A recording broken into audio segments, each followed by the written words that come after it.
신앙생활은 명사가 아니라 뭐라고 했죠? 동사라고 했습니다. 가만히 있으면 안 되고 부지런히 움직여야 합니다. 건강을 위해서 우리의 몸을 운동해야 하듯이 우리의 건강한 신앙생활은 부지런히 움직이는 동사적인 신앙생활을 해야 한다. 그래서 지난주에는 먹다에 대해서 말씀을 드렸습니다. 빵이 중요하기는 하지만 빵보다 한 단계 더 높은 것이 있습니다. 인간은 하나님의 말씀을 들어야 합니다. 듣는 것이 생명의 양식입니다. 기독교의 상징은 하나님의 말씀을 빵에 비유하고 그것을 먹는 것이 영생을 얻는 길이라고 가르쳐 줍니다. 그러므로 하나님의 말씀을 먹는다 하는 이 말은 인간의 실존으로 볼 때 하나님의 말씀을 듣는다 이렇게 해석을 할 수가 있습니다. 우리 몸에는 오감이 있습니다. 자, 시각, 청각, 후각, 그리고 미각, 촉각, 이 5가지를 오감이라고 하는데 이 5가지 정보 통로의 가운데 4가지가 어디에 있느냐? 우리의 얼굴에 있어요. 얼굴에 있는 이 4개의 감각 가운데 2가지는 닫을 수 있고 2가지는 닫을 수가 없습니다. 우리의 이 눈과 입은 열 수도 있고 닫을 수가 있어요. 그런데 우리의 이 귀와 코는 항상 열려 있고 닫히지 않아요. 다시 말하면 입은 닫아도 귀는 닫아서는 안 된다는 거예요. 그러므로 말하기는 더디하고 듣기는 속히 하라고 성경에서도 가르쳐주고 있습니다. 눈은 눈꺼풀이 있어요. 그러나 귀와 코는 귀꺼풀이 없어요. 늘 열려져 있도록 하나님께서 그렇게 창조하셨어요. 눈은 감아도 입은 닫아도 이 귀와 코는 항상 열려 있어야 돼요. 그래서 생명을 호흡해야 되고 항상 듣는 자세로 살아가야 복되다는 것을 우리에게 가르쳐 줍니다. 자, 사람은 인불집을 가시라. 볼 수 없는 것은 알지 못하는 법이라고 말합니다. 그런 점에서 백문이 불여일견이라 100번 듣는 것보다 한 번 보는 것이 낫다는 이야기하는 것은 굉장히 과학적이긴 하지만 동시에 매우 세속적인 이야기입니다. 왜냐하면 초월적인 대상, 살아계신 하나님은 눈으로 보고 믿는 것이 아니라 말씀으로 듣고 믿는 것이기 때문입니다. 부활하신 예수 그리스도를 그 손의 못자국을 내가 만져보고 그 옆에 창자국을 내가 만져보아야 믿을 수 있다고 했던 도마보다도 오히려 보지 않고 믿는 자들이 더 복된 것입니다. 그래서 베드로전서 1장 8절 9절 말씀에도 흩어져 있는 수많은 그리스도인들에게 베드로가 뭐라고 권면을 해줍니까? 자, 이렇게 권면을 해주고 있지요. 예수를 너희가 보지 못하였으나 사랑하는도다. 이제도 보지 못하나 믿고 말할 수 없는 영광스러운 즐거움으로 기뻐하니 믿음의 결국 곧 영혼의 구원을 받음이라. 예수 그리스도의 기적을 보고 믿는 것이 아니라 예수의 소문, 예수의 말씀을 듣고 믿음으로 주님을 영접하는 사람들이 더 복되다고 가르쳐주는 것입니다. 그래서 로마서 10장 17절 말씀에서도 믿음은 들음에서 나며 들음은 그리스도의 말씀으로 말미암는다고 가르쳐주고 있어요. 믿음이라는 것은 무슨 기적을 보고 저 구름 가운데 환상으로 나타나시는 하나님을 보고 믿는 것이 아니라 주님의 말씀을 듣고 믿는 것입니다. 그러므로 요한복음 5장 24절에서도 내 말을 듣고 또 나를 보내신 이를 믿는 자는 영생을 얻었느니라. 심판에 이르지 아니하나니 사망에서 생명으로 옮겼느니라. 자, 우리 다 같이 큰 소리로 함께 한번 읽어보겠습니다. 시작. 내가 진실로 진실로 너희에게 이르노니 내 말을 듣고 또 나 보내신 이를 믿는 자는 영생을 얻었고 심판에 이르지 아니하나니 사망에서 생명으로 옮겼느니라. 하나님이 보내신 그의 아들 예수 그리스도를, 그분의 말씀을 듣고 그분을 믿는 자가 영생을 얻었고 사망에서 생명으로 옮겨진다. 그러므로 오늘 이런 차원에서 볼 때 우리가 예배 본다, 예배 보러 간다 이렇게 말하는 것은 합당하지 않습니다. 사실 우리말에서 여러분 화장실 갈 때도 여러분 뭐라고 말해요? 볼일 보러 간다. 어디 갔다 왔어? 볼일 보고 왔다. 여러분 이렇게 이야기하는데 하나님 앞에 예배하는 것도 예배 보러 간다. 이렇게 이야기하는 것은 합당하지 않은 것입니다. 우리는 여러분 왜 집에서 혼자 성경 읽고 집에서 혼자 기도하지 왜 예배당까지 나오는 것입니까? 하나님의 말씀을 듣기 위해서 나오는 것입니다. 목사의 설교를 듣기 위해서 나오는 것입니다. 하나님 앞에 예배하는 것은 전심으로 우리의 마음을 다하여 하나님께 찬양과 경배와 기도를 올려드리지만 또 하나님으로부터 선포되는 그 말씀을 듣기 위해서 나오는 것입니다. 그것이 생명의 양식입니다. 육의 양식을 먹지 않으면 배가 고프듯이 하나님의 말씀으로 우리의 영혼이 채워지지 않으면 그 영혼이 고픈 법입니다. 그 정신이 고파요. 그래서 아무리 먹고 살만해지고 그리고 배고픈 문제를 다 해결해도 여전히 우리의 마음이 고프고 영혼이 고픈 법입니다. 왜요? 하나님으로 채워지지 않는 것은 그 마음에 항상 영혼의 굶주림이 있기 때문에 그래요. 드라마에서 보면 실제로 있었던 일들인데 재벌의 사모님들이 무슨 일인지 백화점에 가가지고 물건을 훔쳐요. 평생 쓰고도 남을 돈이 산더미같이 있는데 자기 카드만 들고 가면 마음대로 직원들이 서서 그냥 이렇게 받들어주면서 마음껏 사고 싶은 거 다 살 수 있는데 그런 돈이 있음에도 불구하고 몰래 보석도 훔치고 몰래 훔치는 거예요. 세상이 깜짝 놀라잖아요. 부족한 것이 뭐가 있다고 그 물건을 훔칠까? 왜 그래요? 아무리 돈이 많아도 이 마음이 고픈 거예요. 영혼이 고프기 때문에 그런 거예요. 그렇기 때문에 여러분 오늘 우리는 하나님의 말씀을 잘 들어야 된다고 가르쳐 줍니다. 예수님께서 베드로와 야고보와 요한 세 사람의 제자를 데리고 산으로 올라가셨습니다. 그때 산에 올라가신 예수님이 놀라운 모습으로 변형되시는 거예요.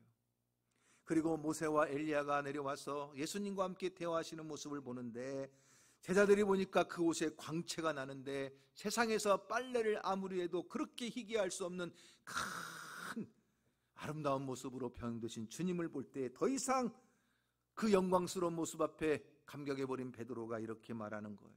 랍비여, 우리가 초막을 셋을 짓되 하나는 주를 위하여, 하나는 모세를 위하여, 하나는 엘리야를 위하여 하사이다.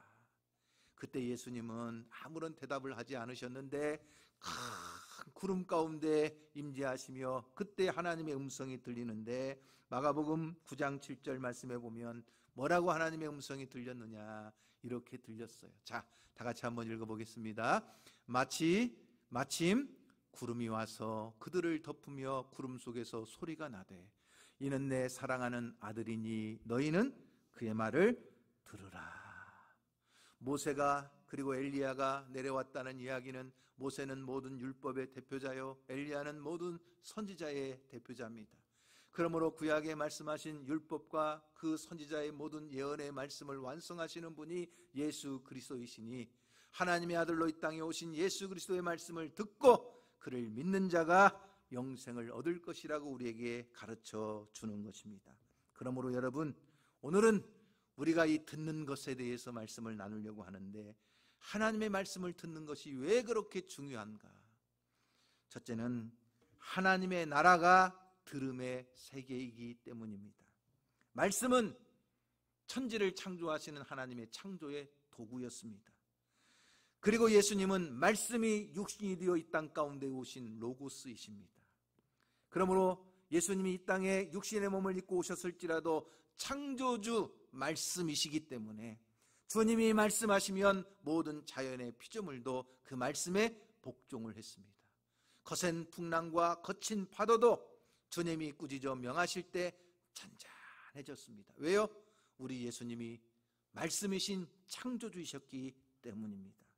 그런데 유독 이 피조물 가운데에서 하나님의 말씀을 잘 안 듣는 존재가 있어요. 그 존재가 누구냐? 바로 하나님의 형상과 모양대로 창조된 인간이라고 하는 존재입니다.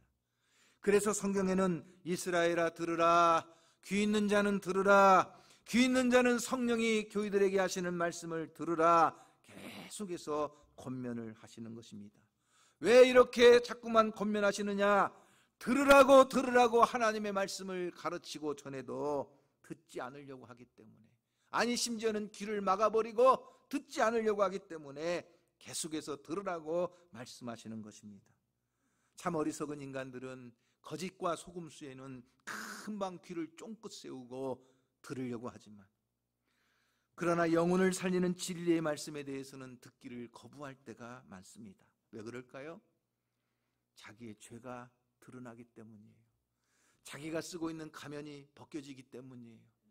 그래서 하나님의 말씀을 잘 듣지 않으려고 해요. 여러분, 사도행전 7장 말씀에 보면 스데반 집사가 성령이 충만해서 하나님의 말씀을 전합니다. 그 성령으로 감동된 하나님의 말씀을 전할 때 사람들의 반응이 뭐였느냐? 자기들의 양심이 막 찔리기 시작했어요. 자, 여러분, 말씀을 들으면서 양심이 찔리면 어떻게 해야 되죠? 하나님 앞에서 회개하고 가슴을 치며 통곡하고 기도해야 될 텐데, 이 사람들은 그런 반응을 보이지 않았어요. 자, 사도행전 7장 54절 말씀에 보면 스데반이 전하는 그 복음의 말씀, 그 말씀을 들은 그 무리들은 어떻게 반응했느냐? 자, 같이 한번 읽어볼까요? 그들이 이 말을 듣고 마음에 찔려 그를 향하여 이를 갈거늘. 왜? 자기의 죄가 드러나잖아요. 자기들의 숨은 그 부끄러운 죄악들이 막 탄로나잖아요. 그러니까 막 이를 갈면서 분노하고 주먹을 쥐는 거예요. 그러다가 어떻게 하느냐? 57절 말씀에 보면 결국은 그들이 큰 소리를 지르며, 왜 큰 소리를 질러요? 스데반의 말을 안 들으려고, 스데반이 더 이상 말을 못하게 하려고 큰 소리를 지르고 결국은 뭐예요? 귀를 막아버려요. 듣지 않으려고. 그리고 일제히 그에게 달려들어 돌을 들어치고 결국은 성 밖으로 내쳐서 돌을 치고 스데반을 죽게 만들었던 것입니다. 인간은 자기가 가지고 있던 율법에 대한 편견, 이방인에 대한 선입견, 자기의 아집과 교만 때문에 귀를 막아버리고 진리의 말씀을 듣지 않으려고 합니다. 그러니 하나님께서는 들으라, 들으라, 들을 귀 있는 자가 복이 있다고 우리에게 가르쳐 주는 것입니다. 또한 사람은요, 듣기는 들어도 어떤 사람들은 자기가 듣고 싶은 말만 들으려고 해요. 그래서 착각을 하게 되고 오해를 하게 돼요. 제가 지난 금요일 날 신방을 가는데 같이 신방 가는 집사님이 그래요. 목사님, 요즘 수박값이 많이 내렸어요. 그래서 제가 참 이상하네요.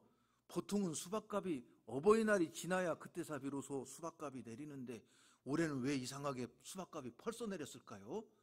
그랬더니 그 집사님이 그러는 거예요. 아니 목사님, 수박이 아니고 수국이요, 수국. 그분은 지금 교회에다가 어떻게 하면 그 수국이 이렇게 봄이 됐으니까 또 수국값이 내렸으니까 수국을 갖다가 심을까, 이런 궁리를 하고 있는데 저는 먹을 궁리만 하고 있는 거예요. 그러니까 수국값이 내렸다는데 수박값이 내렸다고 들리는 거예요, 제 귀에는요. 이렇게 여러분, 인간은 착각을 하는 거예요. 여러분들이 한 번쯤은 들으셨을 이야기지만 어떤 권사님이 시장에 갔어요.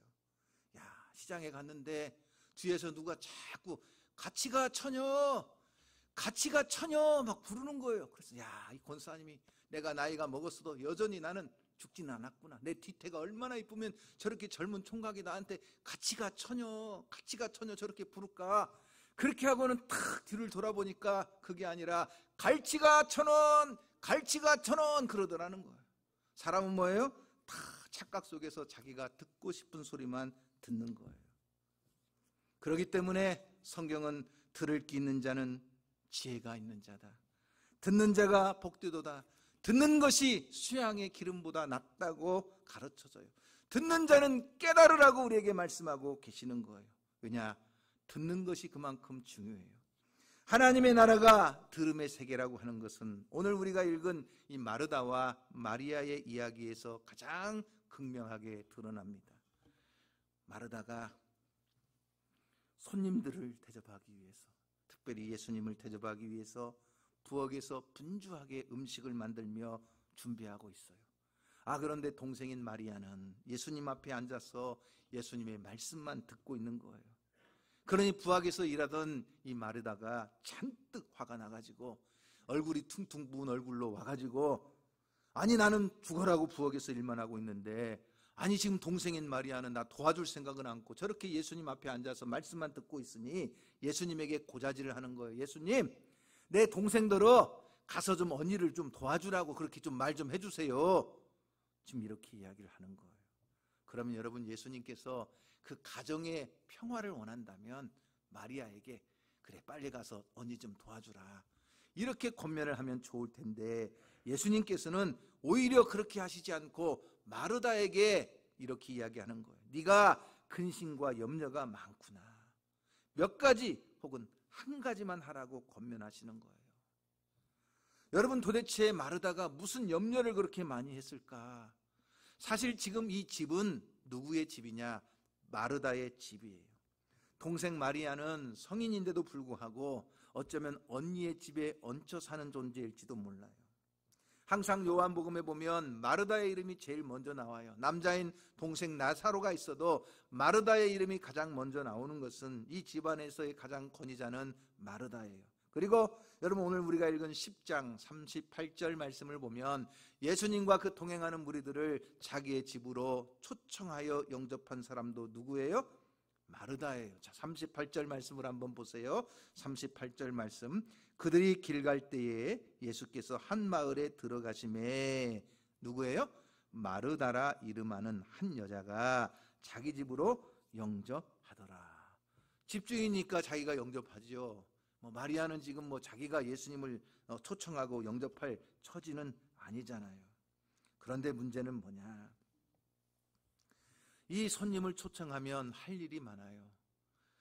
먼지 풀풀 날리며 걸어온 주님의 발을, 샌들을 벗기고 씻어야 되죠. 향유도 발라야 했습니다. 예수님은 또 혼자 다니는 분이 아니잖아요. 항상 제자와 무리들이 따라다니니까 마르다의 생각은요, 어떻게 하면 예수님에게 좋은 것을 대접할까? 이분들이 어떻게 하면 맛있는 것을 준비해서 드릴까? 온통 이 생각뿐이었을 거예요. 그러니 부엌에서 바쁘고 분주하게 지금 막 일할 수밖에 없는 거예요. 그런데 동생인 마리아는 같이 도와줄 생각은 하지 않고 예수님 앞에서 말씀만 듣고 있으니 화가 난 거지요. 그러나 여러분, 지금 마리아가 예수님 앞에서 듣고 있는 말씀은 잡담이 아니에요. 우리가 누가복음 10장의 전체를 쭉 읽어서 내려오면 지금 예수님께서는 로고스, 하나님 나라의 비밀을 말씀하고 계시는 거예요. 그러니까 마르다가 부엌에서 음식을 준비하며 일하고 있는 것처럼 예수님도 지금 어쩌면 거실에서 하나님 나라의 일을 하고 있는 거예요. 마르다가 부엌에서 육의 양식을 준비하고 있다면 거실에서 예수님은 영의 양식을 전하고 계시는 거예요. 그런데 문제는 뭐예요? 마르다는 바로 이 예수님의 로고스를 놓쳤다는 거예요. 하나님 나라의 복음, 그 말씀을 듣는 그 귀한 그 은혜를 놓쳐버리고 있다는 거예요. 마리아는 예수님 앞에서 그의 말씀을 듣는 것이 오히려 육의 양식이 아니라 영의 양식인 생명의 양식을 먹고 있는 중이에요. 그러므로 인간은 빵만으로 살아가는 존재가 아니잖아요. 빵이 귀하지 않다는 의미가 아니에요. 빵이 필요 없다는 이야기가 아니라 인간은 빵으로만 살 수 없는 존재인데, 마리아는 지금 인생의 참된 식사를, 가장 중요한 식사를 예수님 앞에서 영의 양식으로 먹고 있는 거예요. 그렇기 때문에 하나님의 나라가 이 들음의 세계라는 것을 오늘 이 본문을 통해서 우리에게 가장 중요하게 가르쳐줘요. 그런데 여러분, 이 말씀 듣는 것을 여러분들이 귀하게 여기십니까? 제가 가끔 신방을 하다 보면 어떤 성도들 가운데 신방을 하는데 왜 이렇게 분주한 성도가 있는지 몰라요. 왜? 목사님은 간식을 뭘 해드릴까? 목사님은 차를 뭘로 대접해드릴까? 그래가지고 신방을 가서 찬송을 부르고 이제 성경을 읽고 설교를 하려는데 중간에 후다닥 일어나가지고 막 주방으로 가요. 가스레인지에 불 켜려고. 예배 끝내자마자 따뜻한 차 대접하려고 설교하는데 중간에 후다닥 가스레인지 불 켜러 가는 거예요. 그러면 제가 그때 설교를 하다가 계속 해야 되는지, 갔다 올 때까지 기다려야 되는지 이렇게 망설여질 때가 있어요. 또 설교를 마치고 한참 그 가정을 위해서 막 축복 기도를 하는데 또 벌떡 일어나요. 왜? 기도 끝나자마자 바로 간식 내놓으려고. 그분에게는 지금 중요한 것이 뭐예요? 신방을 통해서 하나님의 말씀을 듣고 또 우리 가정에 주시는 말씀을 통해 그 말씀 붙잡고 축복하고 기도하는 것보다 빨리 따뜻한 차 내놓고 빨리 맛있는 간식 내놓는 게 중요하다고 생각하는 거예요. 그러나 여러분, 그것이 중요한 것이 아니에요. 우리가 예배를 드릴 때도 마찬가지예요. 여러분, 예배는 하나님의 말씀을 듣는 거예요. 그러므로 예배 시간에 하나님의 말씀에 집중하며 영의 양식을 먹는 것이 얼마나 가장 귀한 일인가를 우리에게 잊어버려서는 안 된다는 거예요. 왜냐? 하나님께서 우리에게 말씀을 통해 주시는 이 축복과 저주가 말씀을 잘 듣느냐 안 듣느냐에 달려있기 때문이에요. 여러분, 신명기 28장을 잘 아시잖아요. 신명기 28장에 보면 그 놀라운 하나님의 축복을 선언하시면서 그 복을 받는 자들이 누구냐? 신명기 28장 1절 말씀에 보면 이렇게 나옵니다. 다 같이 한번 읽어볼까요? 내가 내 하나님 여호와의 말씀을 삼가 듣고 내가 오늘 내게 명령하는 그의 모든 명령을 지켜 행하면 내 하나님 여호와께서 너를 세계 모든 민족 위에 뛰어나게 하실 것이다. 집에서도 복을 받고 들에서도 복을 받고 성읍에서도 복을 받고 들어와도 복을 받고 나가도 복을 받고 너희의 자녀들이 위에 있을지언정 아래에 있지 아니하고 너희의 대적이 한 길로 와도 일곱 길로 도망갈 것이요 너희들이 천천만만으로 번성하는 그 축복을 누구에게 주시느냐? 하나님의 말씀을 잘 듣고 지켜 행하는 자에게. 그런데 저주를 받는 사람이 누구냐? 신명기 28장 15절 말씀에 보면 또 이렇게 나오죠. 다 같이 한번 읽어볼까요? 내가 만일 내 하나님 여호와의 말씀을 순종하지 아니하여 내가 오늘 내게 명령하는 그의 모든 명령과 규례를 지켜 행하지 아니하면 이 모든 저주가 내게 임하여 내게 이를 것이다. 뭐예요? 하나님의 말씀을 듣지 않고 순종하지 않으면 결국 저주의 길로 걸어갈 수밖에 없다는 거예요. 그러므로 여러분, 하나님의 말씀을 잘 듣는 것을 생명처럼 여기는 성도가 되기를 주님의 이름으로 축원합니다. 오늘 예배 시간에도 말씀을 듣는데 방해가 되는 것이 있다면 과감하게 내려놓고 핸드폰도 좀 꺼놓고 아니면 진동으로 해놓고 내가 말씀을 듣는데 집중하지 못하도록 방해하는 일이 없도록 하나님의 말씀을 잘 들어 복된 성도가 되기를 주님의 이름으로 축원합니다. 왜냐? 말씀을 잘 듣는 것이 우리의 믿음을 반석 위에 세우는 길이요, 말씀을 잘 듣는 것이 우리의 삶을 반석 위에서 무너지지 않도록 세우는 길이기 때문입니다. 예수님께서 산상수훈의 말씀을 다 마치신 후에 마지막 결론이 뭐예요? 마태복음 7장 24절 이하의 말씀에 보면 이렇게 나옵니다. 다 같이 한번 읽어볼까요? 시작. 그러므로 누구든지 나의 이 말을 듣고 행하는 자는 그 집을 반석 위에 세운 지혜로운 사람 같으니. 자, 그 다음에 비가 내리고 창수가 나고 바람이 불어 그 집에 부딪히되 무너지지 아니하나니 그랬어요. 자, 누가요? 하나님 주님의 말씀을 잘 듣고 행하는 자는 반석 위에 집을 지은 자와 같아요. 흔들리지 않아요. 넘어지지 않아요. 여러분, 우리의 삶에는 언제 비가 오고 언제 창수가 나고 언제 풍파가 칠지 모르잖아요. 이 코로나라고 하는 풍파 한번 몰아치니까 모래 위에 지은 집처럼 믿음이 송두리째 날아가는 사람들이 얼마나 많아요? 여러분, 우리는 언제 또 이 더 무서운 풍파가 더 큰 비가 내려올지 아무도 모르잖아요. 그때에도 우리가 여전히 흔들리지 않고 넘어지지 않고 무너지지 않는 믿음은 하나님의 말씀을 잘 들을 때 아무리 세상 풍파가 거세게 몰려와도 지금 코로나보다도 더 무서운 일들이 우리 앞에 닥쳐와도 우리는 우리의 믿음이 흔들리지 않고 끝까지 반석 위에 서서 승리하는 성도가 될 줄로 믿습니다. 오늘 이 작은 코로나 때문에 혹은 전쟁의 소문 때문에 우리의 믿음을 송두리째 무너지는 자가 아니라 끝까지 반석 위에서 믿음을 지키며 승리함으로 살아가는 성도가 되기를 주님의 이름으로 축원합니다. 두 번째, 들음의 세계에서 절대적으로 강조되는 것이 뭐냐? 기도라고 하는 것입니다. 기독교에서 절대적으로 들음의 세계가 강조되는 게 뭐예요? 기도예요. 기도는 하나님의 음성을 듣는 것입니다. 예수님이 귀 있는 자는 들으라 강조하신 이유는 사람들이 주님의 말씀을 잘못 알아들어요. 오해해요. 자기 마음대로 해석해요. 그래서 주님께서 진실로 진실로 너희에게 이르노니 하면서 강조하는 것은 내 말을 오해하지 말고, 내 말을 착각하지 말고 잘 알아들으라고 설명하시는 거예요. 그런데도 불구하고 예수님을 밤중에 몰래 찾아온 니고데모라고 하는 사람은 그렇게 학식 있고 그렇게 지혜 있고 그렇게 똑똑한 사람임에도 불구하고 예수님의 말씀을 잘 알아듣지 못하는 거예요. 예수님이 거듭나야 된다는 말씀을 하시니까 도대체 이해가 안 되는 거예요. 그러니까 자기의 신분과 지위도 있으니까 밤중에 몰래 사람들이 없을 때 예수님을 찾아온 거예요.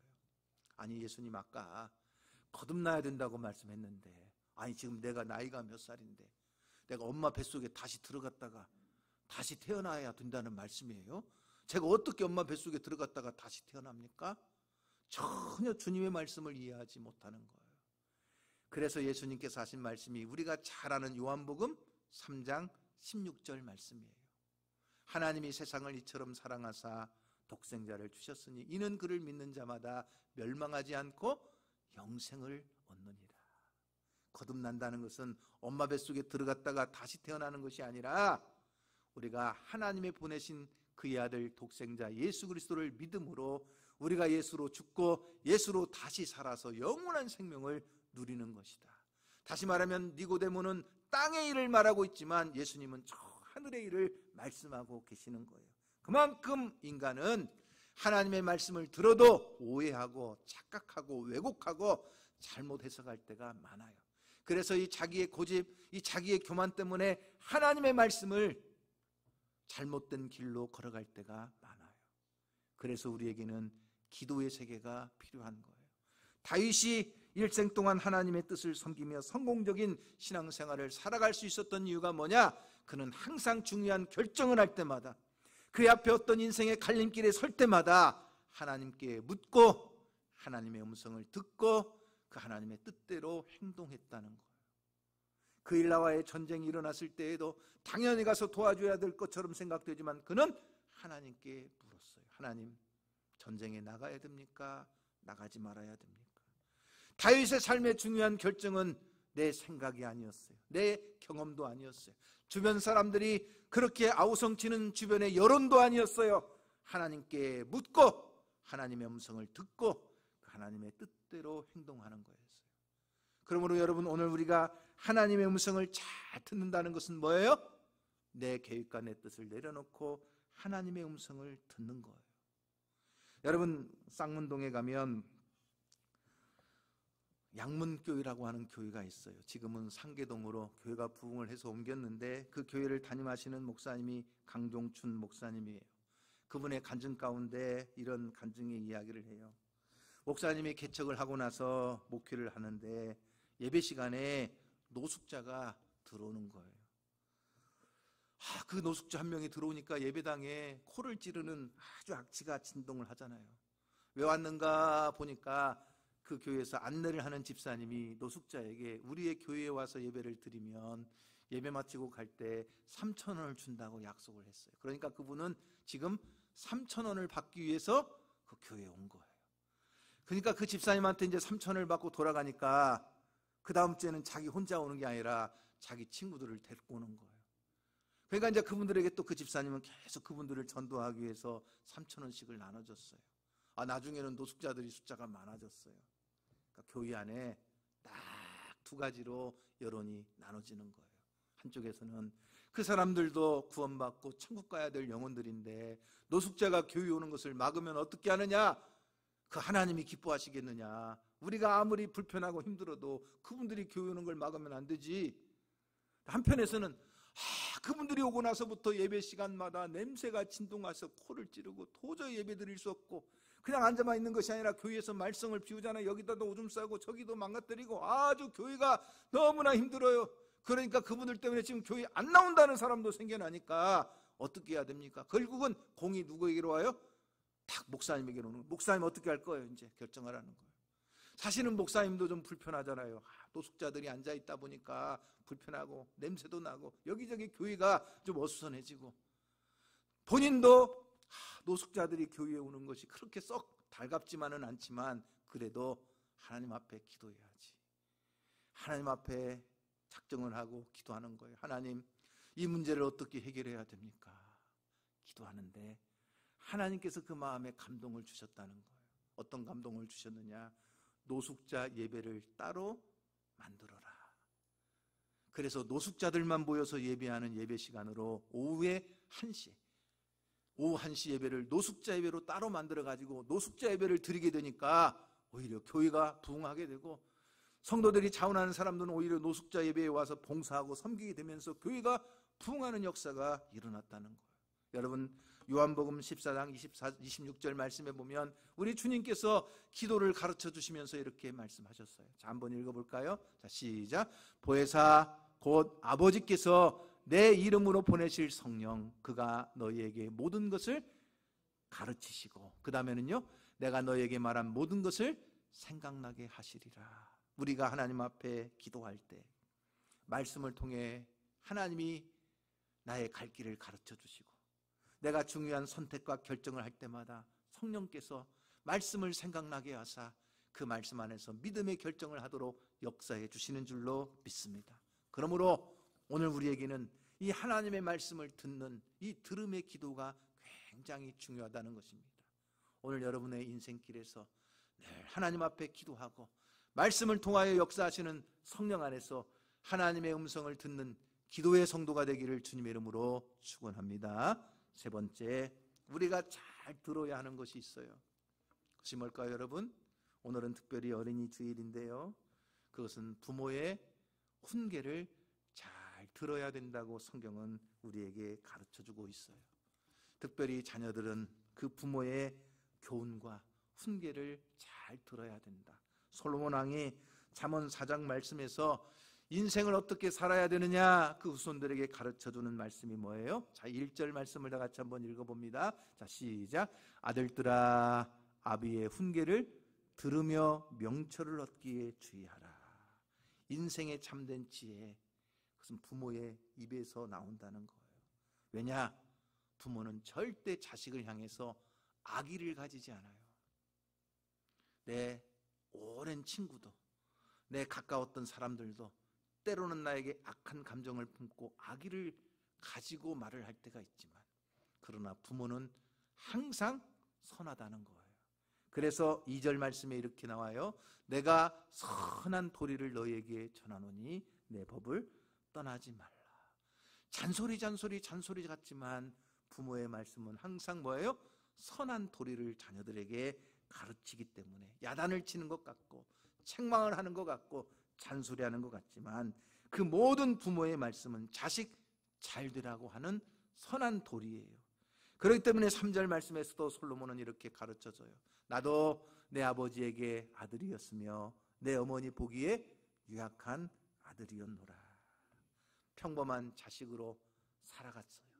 지금은 왕이 되었지만 여전히 아버지에게는, 그리고 어머니에게는 연약한 아들일 뿐이에요. 그렇기 때문에 항상 중요한 것은 뭐냐? 그 부모의 말씀에 귀를 기울여 들으라는 거예요.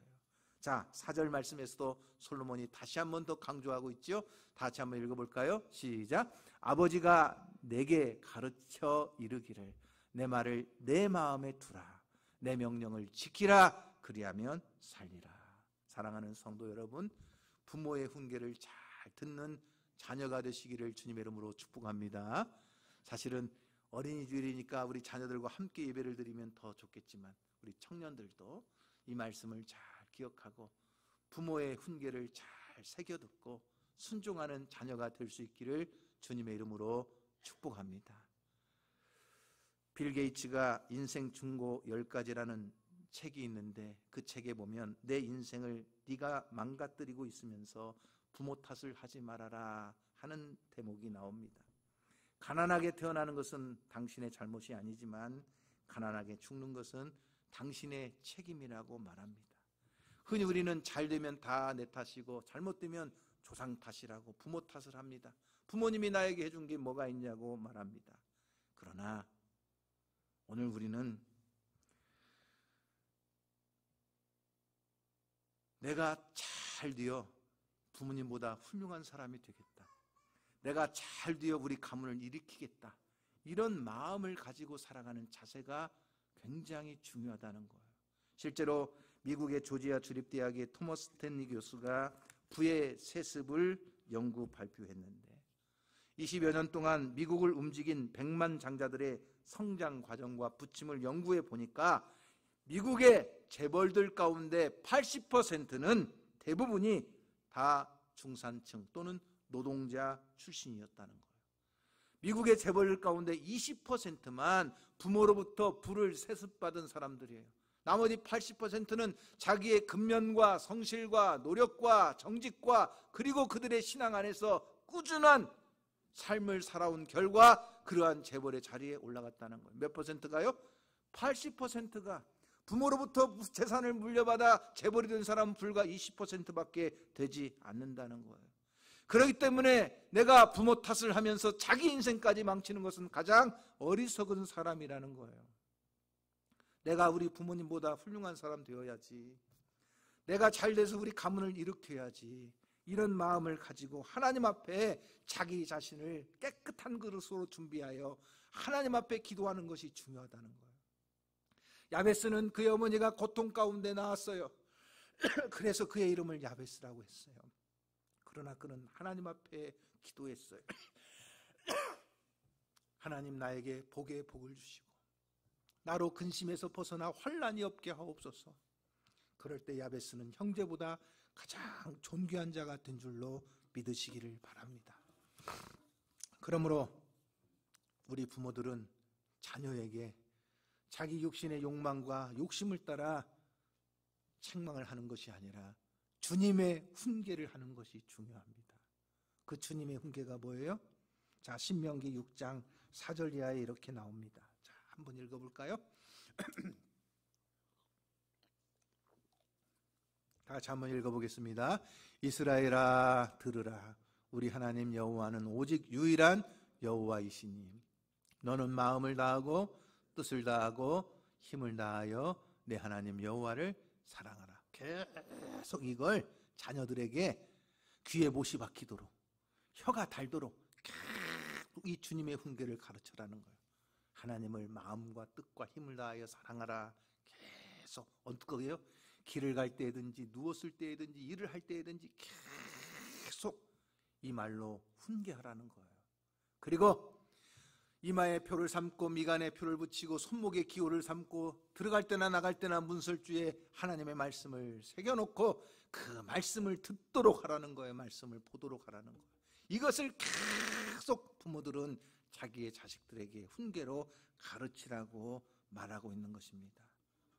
그럴 때 그 자녀가 늙어서도 하나님을 떠나지 않고 믿음 안에서 복된 인생을 살아가는 줄로 믿습니다. 자, 여러분, 병 속에 담긴 과일이 있어요. 여러분 본 적이 있어요?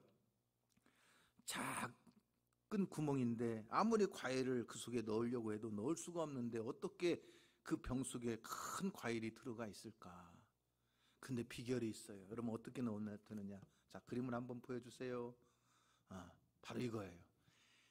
과일이 아직 열매 맺고 조금만 할 때 병을 갖다가 그 속에다 딱 넣고 묶어 놓으면 해충으로부터도 보호가 되지만 그 과일이 어떻게 해요? 병 속에서 쑥쑥쑥쑥 커지는 거예요.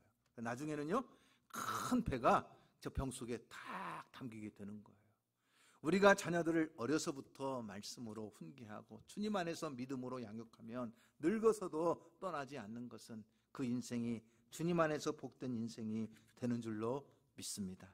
그러므로 사랑하는 성도 여러분, 말씀을 잘 듣는 성도가 되기를 소망합니다. 그 말씀을 성령의 지혜를 따라 잘 분별하도록 하나님 앞에 늘 기도하고 우리의 자녀들에게 하나님을 사랑하도록 가르치고 우리의 자녀들은 그 부모의 훈계를 잘 듣는 자녀들이 되기를 주님의 이름으로 축원합니다.